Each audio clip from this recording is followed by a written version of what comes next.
এটা ডাঙৰ খবৰ লৈ আহিছো কাৰণ আজি উচ্চতম ন্যায়ালয়ত ওয়াকফ সংশোধনী আইনক লৈ পুনৰ শুনানি অনুষ্ঠিত হ'ব আৰু 17 এপ্ৰিলত শুনানি অনুষ্ঠিত হোৱাৰ সময়ত উচ্চতম ন্যায়ালয়ে কেন্দ্ৰীয় চৰকাৰক 7 দিনৰ সময় বান্ধি দিছিল আৰু 25 এপ্ৰিলত কেন্দ্ৰই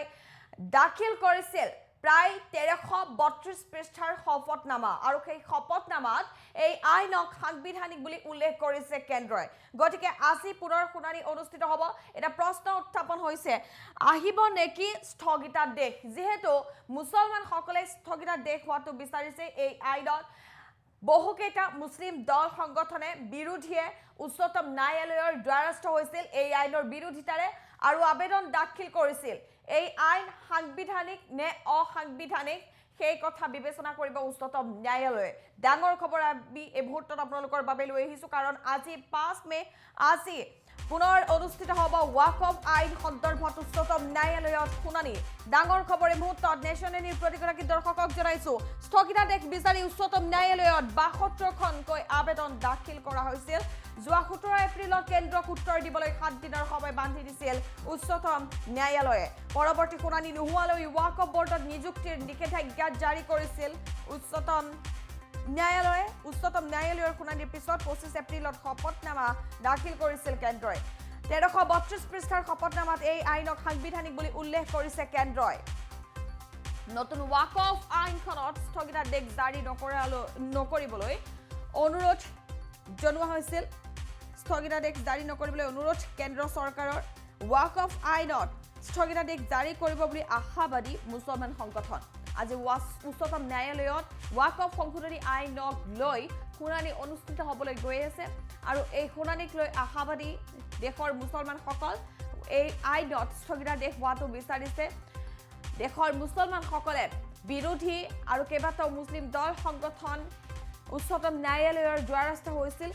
আৰু প্ৰায় 72খন আবেদন উচ্চতম ন্যায়ালয়ত দাখিল কৰা হৈছিল বিভিন্ন দল সংগঠন আৰু বিৰোধীয়ে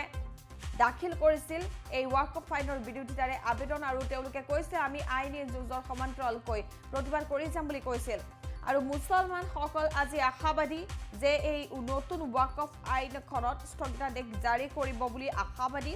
কিন্তু নতুন ওয়াকফ আইনখনত স্থগিতাদেশ জাৰি নকৰিবলৈ কেন্দ্ৰীয় চৰকাৰে অনুৰোধ জনাইছিল আৰু 17 এপ্ৰিলত যি শুনানি অনুষ্ঠিত হৈছিল উচ্চতম ন্যায়ালয়ত সেই শুনানিৰ সময়ত 7 দিনৰ সময় বান্ধি দিয়া হৈছিল উচ্চতম ন্যায়ালয়ে কেন্দ্ৰীয় চৰকাৰক 7 দিনৰ সময় বান্ধি দিছিল কাৰণ দৰ্শোৱাৰ বাবে আৰু 25 এপ্ৰিলত শপতনামা দাখিল কৰে কেন্দ্ৰই 1332 পৃষ্ঠাৰ শপতনামাত এই আইনখনক সাংবিধানিক বুলি উল্লেখ কৰে কেন্দ্ৰই উল্লেখ কৰিব লাগিব এই ওয়াকফ আইনৰ বিৰোধিতাৰে সমগ্ৰ দেশত কেইবাটাও দল সংগঠনে উত্তাল প্ৰতিবাদ সাব্যস্ত কৰিছিল মুছলমান ৰাজপথলৈ ওলাই আহি এই আইন কোনোপধ্যে মানি নলওঁ বুলি হুংকাৰ প্ৰদান কৰিছিল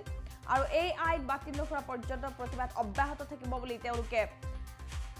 হুংকাৰ প্ৰদান কৰিছিল আৰু তেওঁলোকে কৈছিল যে এই আইন মুছলমান বিৰোধী এই আইনে মুছলমানৰ সম্পত্তি খৰ্ব কৰিব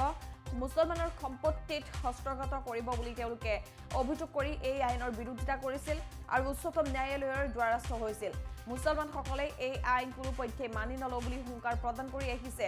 আৰু তেনে সময়তে এই আইনখন যেহেতু দুয়োখন সদনতেই গৃহীত হোৱাৰ পিছত ৰাষ্ট্ৰপতিৰ মোহৰ পৰাৰ লগে লগে আইনলৈ পৰিণত হৈছে এই আইন আৰু এই ওয়াকফ আইনখন নামানো বুলি মুছলমানসকলে হুংকাৰ প্ৰদান কৰিছে অধিকাংশ মুছলমানে এই আইনৰ বিৰোধিতা কৰা দেখিবলৈ পোৱা গৈছে আৰু তেওঁলোকে উচ্চতম ন্যায়ালয়ৰ দ্বাৰস্থ হৈ এই আইনৰ বিৰুদ্ধে যুঁজ দিম বুলি উল্লেখ কৰিছিল উচ্চতম ন্যায়ালয়ত ইতিমধ্যে কেইবাটাও শুনানি অনুষ্ঠিত হৈ গৈছে আৰু সেই শুনানিৰ পিছত পৰৱৰ্তী শুনানি যেহেতু 5 মেলৈ থোৱা হৈছিল আৰু আজি 5 মে আজি পুনৰ পৰৱৰ্তী শুনানি অনুষ্ঠিত হ'বলৈ গৈ আছে যেহেতু কেন্দ্ৰীয় চৰকাৰক 7 দিনৰ সময় বান্ধি দিছিল উচ্চতম ন্যায়ালয়ে কাৰণ দৰ্শোৱাৰ বাবে আৰু উচ্চতম ন্যায়ালয়ত 25 এপ্ৰিলত শপতনামা দাখিল কৰে কেন্দ্ৰই 1332 পৃষ্ঠাৰ শপতনামাত এই আইনক সাংবিধানিক বুলি উল্লেখ কৰিছে কেন্দ্ৰই নতুন ওয়াকফ আইনখনত স্থগিতাদেশ জাৰি নকৰিবলৈ অনুৰোধ জনাইছে কেন্দ্ৰীয় চৰকাৰে আৰু ওয়াকফ আইনত স্থগিতাদেশ জাৰি কৰিব বুলি আশা কৰি আছে মুছলমান সংগঠনে মুছলমান যিকেইজন মুছলমান সংগঠনৰ নেতাই বা বিৰোধীয়ে উচ্চতম ন্যায়ালয়ৰ দ্বাৰস্থ হৈছিল এই আইনৰ বিৰোধিতাৰে তেওঁলোকে এই আইনখনত স্থগিতাদেশ দিয়াটো বিচাৰিছে উচ্চতম ন্যায়ালয়ৰ তৰফৰ পৰা তেওঁলোকে আশাবাদী আৰু আজি দেশৰ লাখ লাখ মুছলমান উচ্চতম ন্যায়ালয়ৰ এই শুনানিৰ বাবে অপেক্ষাৰত আৰু স্থগিতাদেশ দিয়াটো বিচাৰি আছে মুছলমানসকলে আনহাতে নতুন ৱাকফ আইনখনত স্থগিতাদেশ জাৰি নকৰিবলৈ অনুৰোধ জনোৱা হৈছে কেন্দ্ৰীয় চৰকাৰৰ তৰফৰ পৰা গতিকে আজি শুনানিলৈ সকলো ৰৈ আছে মুছলমানসকল ৰৈ আছে আৰু আজি শুনানিত কি ধৰণৰ ৰায় প্ৰদান কৰে উচ্চতম ন্যায়ালয়ে সেয়া নিশ্চিতভাৱে লক্ষণীয় হ'ব আৰু ৱাকফ আইনৰ বিৰোধিতাৰে মুছলমানসকলে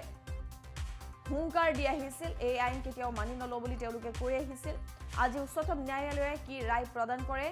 সেয়া নিশ্চিতভাৱে লক্ষণীয় হ'ব আৰু লাখ লাখ মুছলমান আজিৰ দিনটোৰ বাবে অপেক্ষা কৰি আছিল ৱাকফ আইনৰ বিৰোধিতা কৰা মুছলমানসকলে এই ৱাকফ আইন কোনো পক্ষে মানি নলওঁ বুলি হুংকাৰ প্ৰদান কৰি আহিছে গতিকে আজি কি ৰায় প্ৰদান কৰে এই আইনখন সাংবিধানিক নে অসাংবিধানিক বৈধ নে অবৈধ কি ৰায় দিয়ে উচ্চতম ন্যায়ালয়ে সেয়া হ'ব পৰৱৰ্তী সময়ত লক্ষণীয়